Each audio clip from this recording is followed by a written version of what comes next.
किताब आपके लिए एक इंटीग्रल पार्ट होगी तो ज़िंदगी की राहों में तुम्हें बहुत सारे सवालों के जवाब खुद ब खुद मिलने शुरू हो जाएंगे।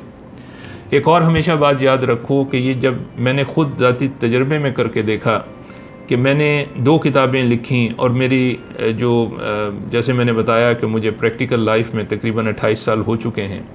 दोस्तों, मुझे एक तजर्बा ज़ाती तौर पे हासिल हुआ कि जो एक इंसान अपनी किताब लिखता है तो वो अपने ज़िंदगी के तजर्बात को उसमें मुंतकिल करता है। इसी तरह अगर आपने 2, 4, 5, 8, 10, 15, 20, 25, 50 किताबें पढ़ते रहे हैं, आप लोगों की ज़िंदगियों के तजर्बात अपनी ज़िंदगी में मुंतकिल कर रहा है। एक बड़ा इंटरेस्टिंग वाक़या, आपने खलील जिब्रान का नाम सुना होगा।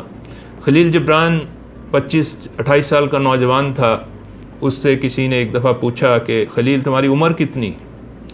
उसने कहा मेरी उम्र 1000 साल है। तो वो शख्स सवाल करने वाला हंस पड़ा। उसने कहा कि ये बड़ी अजीब सी बात कर रहे हो, मजाक कर रहे हो, तुम तो 25 साल 28 साल से ज़्यादा के लगते नहीं हो।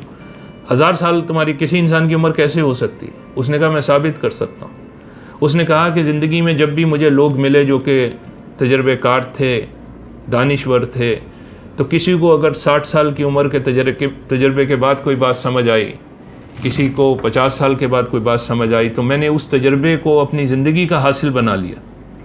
तो मैं जब उन तजर्बात को इकट्ठा करता हूँ तो मेरी जो फ़िज़िकल उम्र तो 25-28 साल ही है, लेकिन जो मेरी ज़हनी उम्र है वो 1000 साल है। दोस्तों, मैं आज दूसरी बात तुम्हारे पास ये शेयर करके जाऊँगा कि तुम इस दुनिया में कामयाबी के लिए तुम्हें अपनी ज़हनी उम्र अपनी फ़िज़िकल उम्र से ज़्यादा रखनी पड़ेगी। फ़िज़िकल उम्र तुम्हारी 20 साल हो, 22 साल हो, 30 साल हो, 25 साल हो, लेकिन तुम्हारी ज़हनी उम्र 50 साल, 100 साल, 200 साल, 400 साल होगी तो इस दुनिया के राहों में तुम्हें अपनी राहें मिल जाएंगी। यहाँ की दुनिया में तुम्हें अपने मुकाम मिल जाएंगे। यहाँ की कामयाबी में तुम्हें हकीकत मिल जाएगी। तो ये तमाम चीज़ें जो हैं, सबसे पहले तो मैं इस हवाले से मैंने ये सोचा कि तुमसे ये मैं बता दूं।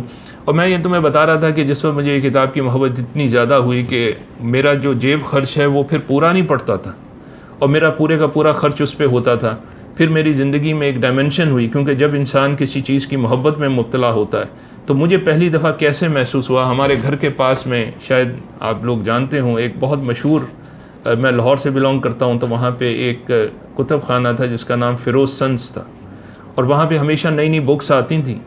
अब मैं वहाँ पे चला जाता था क्योंकि उस वक्त कोई ऐसी सच कोई लाइब्रेरी थी नहीं जहाँ पे जाके मैं अपनी किताबें पढ़ सकता।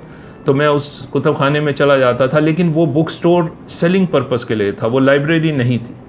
तो वहाँ पे जो लोग थे उन्होंने मुझे आइडेंटिफाई कर लिया, जो उनके अटेंडेंट थे, तो वो हमेशा मुझे धक्के दे के बाहर निकाल देते थे क्योंकि मेरे पास किताब ख़रीदने के पैसे नहीं होते थे।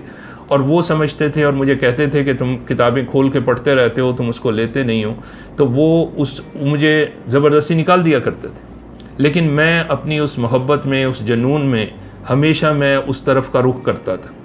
एक दफ़ा ऐसा हुआ दोस्तों, ये मैं तुम्हें तीसरी बात इस पे बताने लगा हूँ कि मोहब्बत इंसान को किसी चीज़ के साथ, सच्चाई के जज्बे के साथ हो जाए तो क्या हासिल होता है। एक दिन ऐसा ही वाक़या हुआ, मैं एक कॉर्नर में खड़ा हुआ छुप के उस किताब को पढ़ रहा था, तो उनका जो एक अटेंडेंट था उसकी नज़र मुझ पर पड़ गई।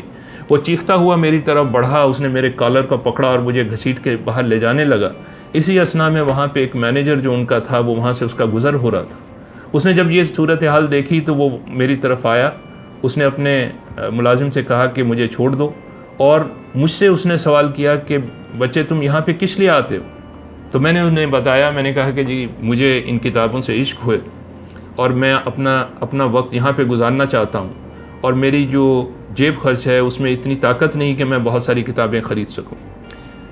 उसने मुझे ये जवाब दिया, उसने कहा बेटे आपको ये इल्म है कि ये बुक स्टोर जो है ये पढ़ने की जगह नहीं, यहाँ पे आपको बुक ख़रीदनी पड़ती। लेकिन जिस वक्त वो जवाब दे रहा था तो मेरी आंखों में बहुत सारे आंसू थे और मेरी जो कैफियत थी वो उस मोहब्बत की गमाजी कर रही थी, रिफ़्लेक्ट कर रही थी उस इंटेंसिटी को।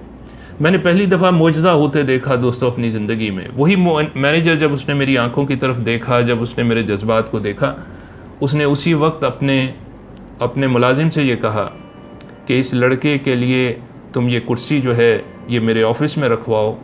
आज के बाद से जब भी ये लड़का इस दुकान में, शॉप में आएगा, ये जो किताब पढ़ना चाहे इसको पढ़ने की इजाज़त होगी। पहली दफ़ा दोस्तों मुझे ये अंदाज़ा हुआ, पहला लेसन मैंने ज़िंदगी में सीखा, जब तुम किसी भी चीज़ को अपनी मोहब्बत और अपने इश्क की इंतहा से चाहते हो तो अल्लाह ताला वो हर चीज़ तुम्हारे लिए मुमकिन बना देता है।